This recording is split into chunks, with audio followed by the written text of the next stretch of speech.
Hi friends, I'm back with more Tale of Despereaux. We're going to be reading chapters 43, 44, and 45.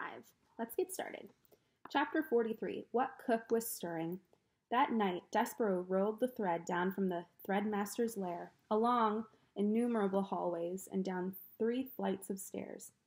Reader, allow me to put this in perspective for you. Your average house mouse, or castle mouse if you will, weighs somewhere in the neighborhood of 4 ounces. Despereaux, as you well know, was in no way average. In fact, he was so incredibly small that he weighed about half of what the average mouse weighs, 2 ounces. That is all. Think about it. He was nothing but 2 ounces of mouse pushing a spool of thread that weighed almost as much as he did. Honestly, reader, what do you think the chances are of such a small mouse succeeding in his quest? Zip, zero, nada, goose eggs. But you must, when you are calculating the odds of the mouse's success, factor in his love for the princess. Love, as we have already discussed, is a powerful, wonderful, ridiculous thing capable of moving mountains and spools of thread.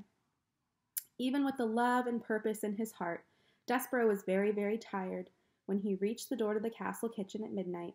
His paws were shaking and his muscles were jumping, and the place where his tail should be was throbbing. And he still had a very, very long way to go, into the kitchen and down the many stairs of the dungeon, and then, somehow, some way, through the rat-filled darkness of the dungeon itself, not knowing where he was going. And oh, reader, when he stopped to consider what lay ahead of him, Despereaux was filled with an icky feeling of despair. He leaned his head against the spool of thread, and he smelled celery there, and he thought of Hovis, and how Hovis seemed to believe in him and his quest. So the mouse raised his head and squared his shoulders and pushed the spool of thread forward again into the kitchen, where he saw, too late, that there was a light burning. Despereaux froze. Cook was in the kitchen. She was bent over the stove. She was stirring something. Was it sauce? No. Was it a stew? No.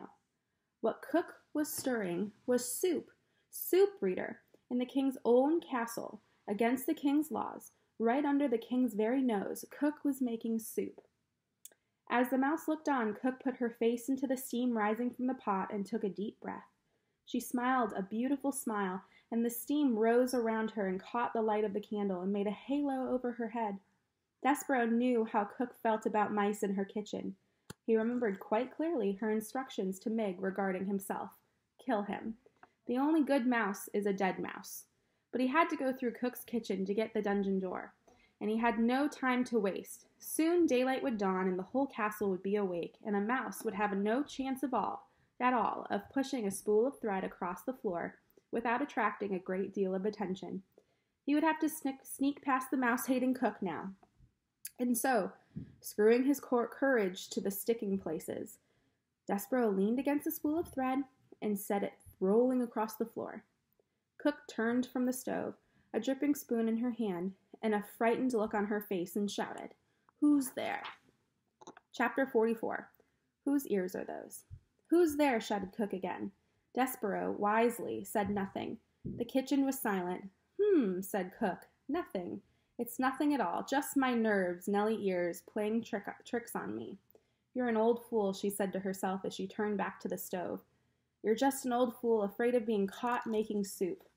Despereaux slumped against the spool of thread, and as he leaned there, his heart pounding, his paws shaking, a small, wonderful something occurred. A midnight breeze entered the kitchen and danced over to the stove, and picking up the scent of the soap, and then swirling across the floor and delivering the smell right directly to the mouse's nose. Despereaux put his head up into the air. He sniffed. He sniffed some more. He had never in his life smelled anything so lovely, so inspiring. With each sniff he took, he felt himself growing stronger, braver. Cook leaned into the kettle and put the spoon in and took the spoon out, blew upon the spoon and brought it to her lips and sipped and swallowed. She said. She took another sip. "Missing something," she said. "More salt, maybe." She put the spoon down and took up an enormous salt shaker and sprinkled salt into the kettle. And Despereaux, feeling emboldened by the smell of the soup, again set to work pushing the spool of thread. "Quickly," he said to himself, rolling the spool across the floor. "Just do it. Do not think. Just push." Cook whirled the salt shaker in her hand and shouted, "Who goes there?" Despereaux stopped pushing. He hid behind the spool of thread As Cook took the candle from the stove and held it up high. She said. The candlelight came closer, closer. What's this? The light came to rest directly on Despereaux's big ears sticking out from behind the spool of thread. Oh, said the cook, whose ears are those? And the light from the candle then shone full in Despereaux's face. A mouse, said Cook, a mouse in my kitchen. Despereaux closed his eyes. He prepared for his death. He waited, reader, and waited, and then heard the sound of laughter. He opened his eyes and looked at Cook. "Ho," said Cook. "Hee-ho! For the first time in my life I am so glad to see a mouse in my kitchen." "Why?" she asked. "Why am I so glad?" "Oh, because a mouse is not a king's man here to punish me for making soup. That is why. Because a mouse is not a king's man here to take me to the dungeon for owning a spoon. Oh, a mouse. I, Cook, am glad to see a mouse." Cook's face was red and her stomach was shaking. "Oh, she said again, and not just any mouse, a mouse with a tiny needle tied around his waist. A mouse with no tail. Ain't it lovely? Oh, She shook her head and wiped her tears in her eyes. "Look, mouse, these are extraordinary times, and because of that we must have some peace between us. I will not ask what you are doing in my kitchen, and you in return will tell no one what I am cooking." She turned then and went back to the stove and set down the candle and picked up the spoon and again put it in the pot and took it back out and tasted the soup, smacking her lips together. "Not right," she said, "not quite right. Missing something still." Despereaux did not move. He could not move. He was paralyzed by fear. He sat on the kitchen floor. One small tear fell out of his left eye. He had expected Cook to kill him. Instead, reader, she had laughed at him, and he was surprised how much the laughter hurt. Chapter 45. Some Soup. Cook stirred the soup and then put the spoon down and held up the candle and looked at Despereaux. "What are you waiting for?" she said. "Go, go, go. There will never be another opportunity for a mouse to escape from my kitchen unharmed." The smell of soup again wafted into Despereaux's direction. He put his nose up in the air. His whiskers trembled. "Yes," said Cook.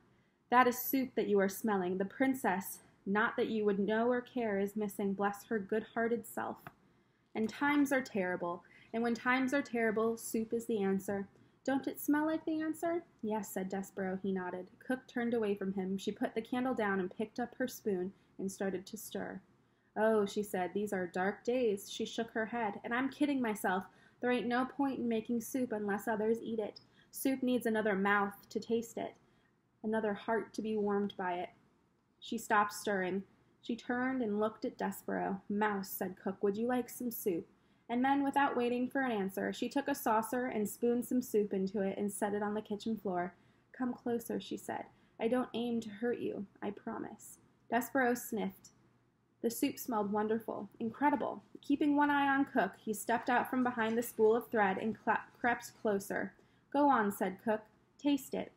Despereaux stepped onto the saucer. Soup covered his paws. He bent his head to the hot broth. He sipped. Oh, it was lovely. Garlic and chicken and watercress, the same soup that Cook had made the day the Queen died. "How is it?" asked the soup anxiously. "Wonderful," said Despereaux. "Too much garlic?" said the soup, wringing her fat hands. "No," said Despereaux, "it's perfect."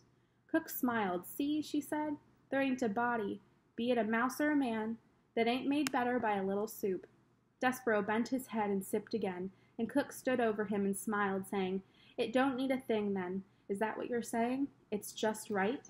Despereaux nodded. He drank the soup in big, noisy gulps, and when he stepped out of the saucer, his paws were damp and his whiskers were dripping and his stomach was full. Cook said to him, "Not done already, are you? Surely you ain't done. You must want more." "I can't," said Despereaux. "I don't have time. I'm on my way to the dungeon to save the princess." "Oh, Cook laughed. "You, a mouse, are going to save the princess?" "Yes," said Despereaux. "I'm on a quest. Well, don't let me stand in your way." And so it was that Cook held open the door to the dungeon while Despereaux rolled the spool of thread through it. "Good luck," she said to him. "Ho, good luck saving the princess." She closed the door behind her and then leaned against it and stood and shook her head. And if it ain't an indicator of what strange days these are," she said to herself, "then I don't know what is. Me, Cook, feeding a mouse soup, and then wishing him good luck and saving the princess. Oh my, Strange days indeed. That's it for today. You can check out the questions below in the description box and answer those. I will be back with more Tale of Despereaux next time. See ya, friends.